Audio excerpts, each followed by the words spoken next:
Hello everyone, good morning, जय श्री राम। ये मेरा 6 डे आज है सीडीपी का क्लास। मैंने ऑलरेडी 5 क्लास डाल चुकी हूँ। अगर उसमें कोई भी त्रुटि हो तो मुझे माफ़ करना। अगर कुछ सजेशन करना उसमें है तो आप कमेंट में ज़रूर बताना। तो आज हम पढ़ेंगे राष्ट्रीय पाठ्य चर्चा की रूपरेखा 2000 एनसीएफ 2005।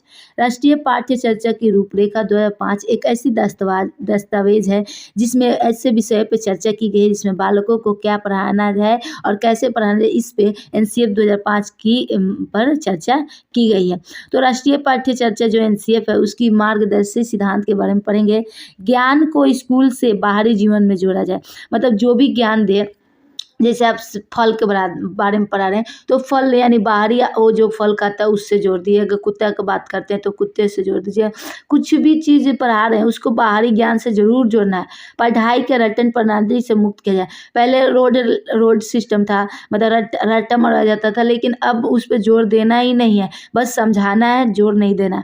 पाठ्य चर्चा पाठ्य पुस्तक केंद्रित ना हो, मतलब सिर्फ पढ़ाई पे ही केंद्रित न रहे, तो बाहरी ज्ञान से भी जोड़ा जाए। विद्यालय में दी जाने वाली शिक्षा को विभिन्न प्रकार की गतिविधि से जोड़ा जाए। अगर विद्यालय में जो भी ज्ञान, जो भी उस तरह की पढ़ाई दी जा रही है उसके साथ एक्टिविटी से जोड़ दिया जाए तो मतलब गतिविधियों से, तो और ज़्यादा फायदेमंद होगा बच्चों का। राष्ट्रीय मूल्यों के प्रति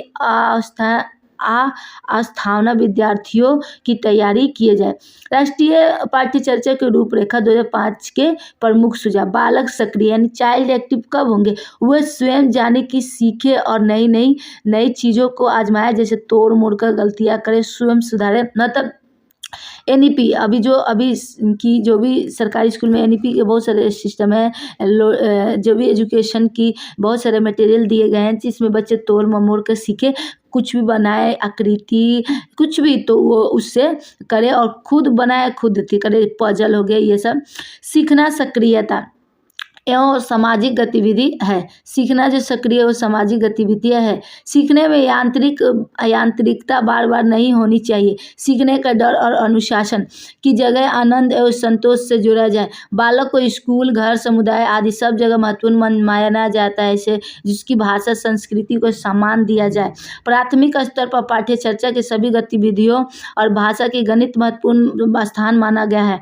बहुभाषिका शिक्षण 3 भाषाएं की वकालत करता है। इसने भाषा के 4 कौशल की बात की गई है: सुनना, बोलना, पढ़ना, लिखना। देखिए भाषा की कितनी कौशल की बात मानी गई है, तो 4: सुनना, बोलना, पढ़ना, लिखना। किसी भी प्रकार की सूचना को ज्ञान मानने से बचा जाए, मतलब किसी भी सूचना को ज्ञान नहीं मानना है। विद्यार्थियों को दी गई शिक्षा को शिक्षण सूत्र, जैसे ज्ञात की ओर, मुझ से अमुद की ओर आदि शिक्षण सूत्रों का अधिक से अधिक प्रयोग किया जाए। सजा और पुरस्कार की भावना को सीमित किया जाए। शैक्षणिक गतिविधियों को बच्चों को, अभिभावक को भी जोड़ा जाए। विशाल पाठ्यक्रम मोटी किताबों प्रणाली से असफलता की प्रतीक है। मूल्य को उद्देश्य देकर नहीं, वातावरण देकर स्थापित किया जाए। देखिए कोई भी चीज़ के लिए वातावरण वैसा करना है, नहीं कि कुछ मूल्यों को उपदेश देना। उपदेश पुस्तकालय में बच्चों को स्वयं पुस्तक चुनने का अवसर दे। जो भी लाइब्रेरी में बच्चे जा रहे हैं उनको स्वयं की पसंद की पुस्तक चुनने के मौका दिया जाए, नहीं कि आप बताएं कि ये बुक पढ़ो, वो बुक पढ़ो। सांस्कृतिक कार्यक्रम और मनोरंजन के स्थान को सौंदर्य बोध को बढ़ावा दे। शिक्षकों का अकादमिक संसाधन और नवाचार आदि समय पर पहुंचाए जाए। समुदाय को मानवीय संसाधन के रूप में प्रयुक्त होने का अवसर दे। मानसिक स्तर एवं योग्यताओं के अनुसार पाठ्यक्रम को निर्धारित करें। बालकों के चाहुमुखी विकास पर आधारित पाठ्य चर्चा हो। सभी विद्यार्थियों हेतु समावेशी वातावरण तैयार करना। देखिए एनसीएफ की 5 विधियों पर ज़्यादा जोर दिया गया। करके सीखना, निरीक्षण विधि, परीक्षण विधि, सामूहिक विधि, मिश्रित विधि। ये जो एनसीएफ का जो 5 विधि है इस पर खास जोर दिया गया है कि मतलब बच्चे लर्निंग बाय डूइंग, मतलब करके सीखें।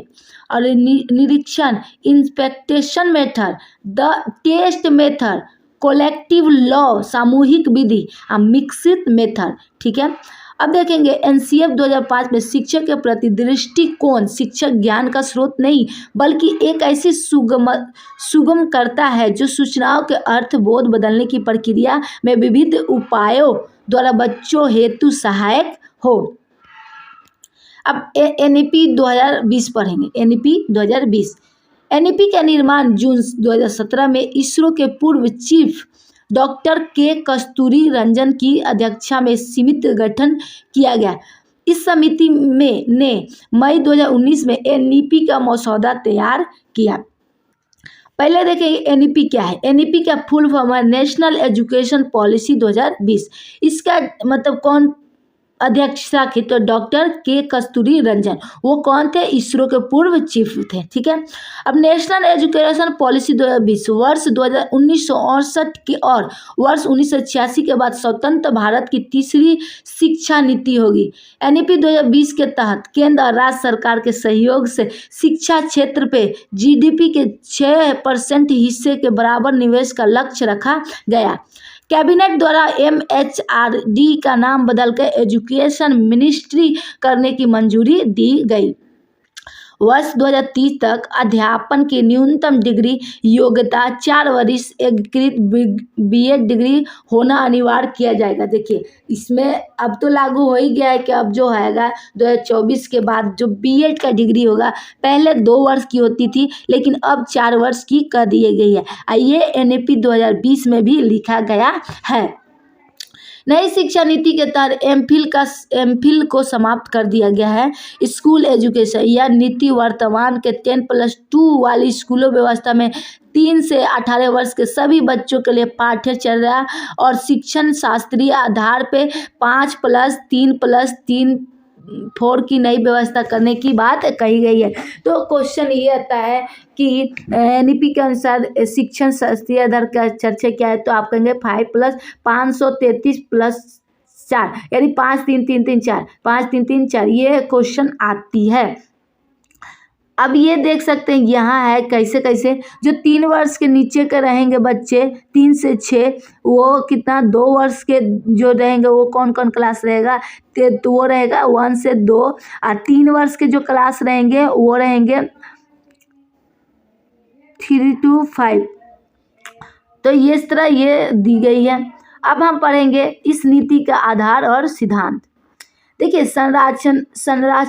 संरचनात्मक समझ पे जोर देना, रटन पद्धति और केवल परीक्षा के लिए पढ़ाई पर। देखिए रचनात्मक समझ वो पर जोर देना न कि रटन पर। रचनात्मक पर जोर देना है, रटन प्रणाली पर जोर नहीं देना है।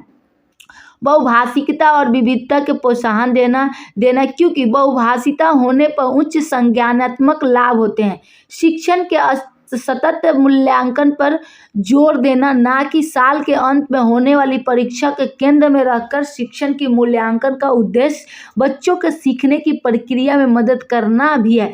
मतलब इसका कहने का मतलब यह है कि सीखने पर जोर देना है, नहीं कि जो कि परीक्षा हम लोग लेते हैं वार्षिक परीक्षा उस पर पास करने के लिए जोर देना है। छात्रों के प्रोग्रेसिव के मूल्यांकन इवोल्यूशन के लिए परख नाम की एक नए की स्थापना की गई है। छात्रों को प्रोग्रेसिव के लिए अभी आप लोग जो भी टीचर बने होंगे उन लोगों के लिए अभी क्या हुआ है, जो कक्षा 3 से लेकर 8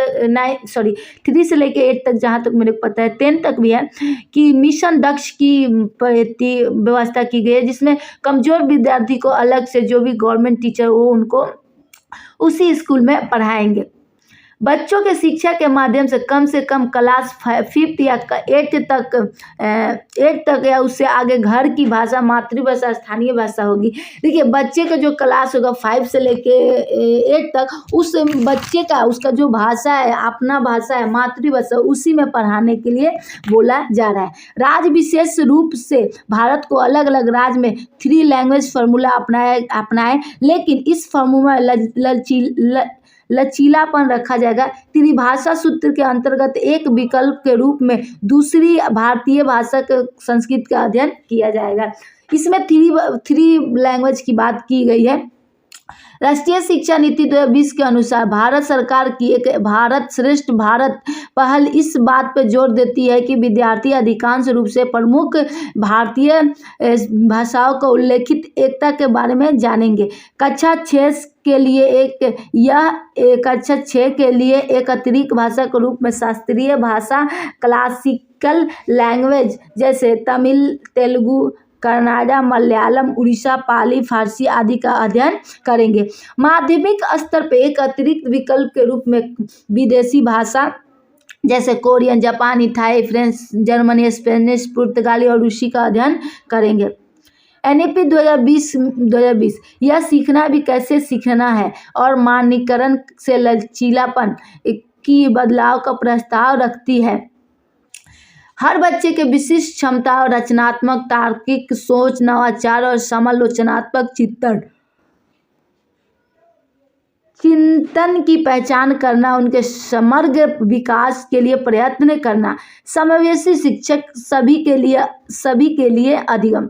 दिव्यांग अधिकार अधिनियम 2016 यह समावेशी शिक्षा एक ऐसी व्यवस्था के रूप में डिफाइन करता है जहां सामान्य और दिव्यांग बच्चों को साथ में सीखते हैं।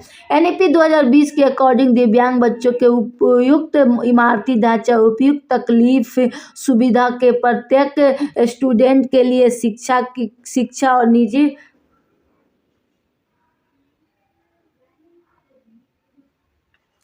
और निजी शिक्षक के प्रावधान को बताया गया है। क्लास 6 से ही शैक्षिक पाठ्यक्रम में व्यवसाय शिक्षा भी शामिल किया जाएगा। इससे इंटर्नशिप की व्यवस्था की गई है। ये बात बहुत, अगर आप बच्चे को पढ़ा रहे हैं साथ में इंटर्नशिप दे रहे हैं तो बच्चा का ग्रोथ बहुत होगा। लर्निंग बाय डूइंग, वो लर्निंग भी करेगा और कुछ सीखेगा भी। पाठ्यक्रम में विषय वस्तु को प्रत्येक सब्जेक्ट में कम करके इससे बेहद बुनियादी चीज़ों पर केंद्रित किया जाएगा ताकि आलोचनात्मक चिंतन, खोज आधारित, चर्चा आधारित, विश्लेषण आधारित अधिगम पर जरूरी ध्यान दिया जा सके। राष्ट्रीय पाठ्य पुस्तक स्कूल के करिकुलम में कमी, लचीलापन और रट के सीखने के बजाय रचनावादी सीखने के तरीके पे जोर देने के साथ साथ स्कूल की नेशनल टेक्स्ट बुक में बदलाव होना चाहिए। ECC early childhood care and education में मुख्य रूप से लचीलापन, बहुआयामी, खेल आधारित, गतिविधि आधारित, खोज आधारित, बहुआयामी के बहु शिक्षा के स्तर पर शामिल किया गया है। स्कूल तैयारी मॉड्यूलस, यह 3 महीने का प्ले आधारित मॉड्यूलस है जो NCERT द्वारा उन बच्चों के लिए बनाया गया जो क्लास 1 में एडमिशन के कुछ हफ्ते बाद अपने सहपाठी से बिछड़ जाते हैं। NEP 2020 के अनुसार लर्निंग प्रयोगात्मक होना चाहिए जिसमें स्वयं करके सीखना और प्रत्येक सब्जेक्ट में कला और खेल की एकीकृत किया जाएगा। NCERT और स्टेट के मार्गदर्शन में राज्य केंद्र शासित प्रदेश द्वारा सभी स्टूडेंट के स्कूल बेस्ड असेसमेंट के आधार पर तैयार होने वाले पेरेंट्स को दिए जाने वाले प्रोग्रेस कार्ड को पूरी तरह से नया स्वरूप दिया जाएगा। यह प्रोग्रेस कार्ड एक समग्र 360 डिग्री बहुआयामी कार्ड होगा जिसमें सभी स्टूडेंट के संज्ञानात्मक, भावनात्मक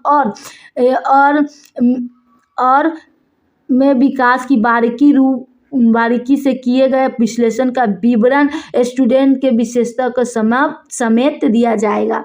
तो ये था NEP 2020। अब ये टैग वर्ड है जो नेगेटिव वर्ड है, अगर कहीं भी किसी भी क्वेश्चन देखें तो उसका आंसर गलत ही होगा। जहाँ केवल मात्र सिर्फ ओनली का लाइन होगा वो गलत ही होगा। जहाँ रटना, याद करना, कंठस्थ करना ये भी गलत होगा। दंड, सजा, समस्या, बोझ, हतोत्साहित, ये जो भी पॉइंट है लैंगिक निष्क्रिय, ये जहाँ दिया रहेगा तो वो समझना कि वो आंसर गलत होगा। ये सब आइए पॉजिटिव वर्ड है, आप देख सकते हैं पॉजिटिव वर्ड में स्वर्गिनी मतलब ये सब रहेगा। कोई क्वेश्चन रहेगा तो बाल केंद्रित ये सब ऑप्शन में रहेगा तो समझना ये आपका सही आंसर होगा। अब शिक्षण अधिगम सामग्री, टीचर लर्निंग मटेरियल के बारे में पढ़ेंगे।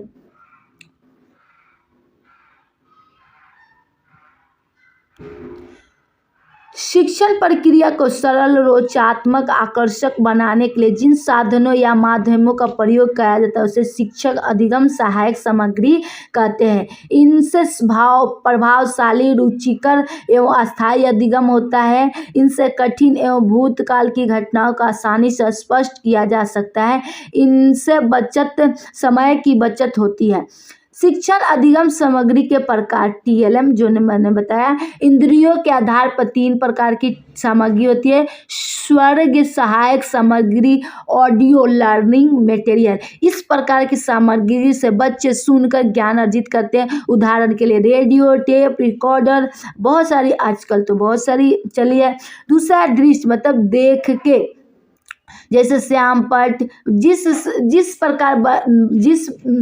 इस प्रकार की सामग्री बच्चे देखकर ज्ञान अर्जित करते हैं। उदाहरण के लिए श्यामपट्ट, बुलेटिन बोर्ड, फोन, ग्लोब, ये सब फोन में भी सीखे। और तीसरा मॉडल पोस्टर से देखकर जो सुने, देख के जो भी सीखे। ऑडियो विजुअल लर्निंग भी है जिसमें इस प्रकार की सामग्री बच्चों को एक साथ सुनकर देखकर, जैसे उदाहरण के लिए मोबाइल फोन, टेलीफोन, कंप्यूटर, चलचित्र आदि, टीवी आदि सब मतलब देखकर और सीखे। तकनीक के आधार पे कठोर उपागम, मृदु उपागम यानी हार्डवेयर और सॉफ्टवेयर। परीक्षण के आधार पर प्रोजेक्ट मटेरियल, जिन चीज़ों पर प्रदर्शन के लिए मशीन की जरूरत होती है वे प्रक्षेपी सामग्री होती है, जैसे slider, film stick, overhead projector आदि। अप्रेक्षित सामग्री, जिन चीज़ों का प्रदर्शन के लिए मशीन की जरूरत नहीं होती है वह अप्रेक्षित सामग्री होती है, जैसे श्यामपट्ट, चार्ट, पाठ्य पुस्तक आदि। NCERT के अनुसार ग्राफिक्स शीट, डिस्प्ले सामग्री, black board, bulletin board, flannel board, त्रिआयामी सामग्री, मॉडल, स्वयं सामग्री, radio, tape recorder, linguaphone, प्रक्षेपी सामग्री, स्लाइस, फिल्म स्टिक, प्रक्रिया, अभिनव और क्षेत्र भ्रमण। अब क्वेश्चन आंसर मैं कल से करवाऊंगी। तो ये थे कुछ उनके सारे CDP के मेन पॉइंट। अगर आपको पसंद आए तो प्लीज़ लाइक करें, कमेंट करें, सब्सक्राइब करें। अगर कुछ सुझाव देना चाहते हैं तो ज़रूर कमेंट में बताएं। आप सभी का दिन शुभ हो। अब पेपर आ रहे हैं, बहुत कम समय है, इसको बार बार रिवीजन करें, ज़रूर सक्सेस मिलेगी। All the best.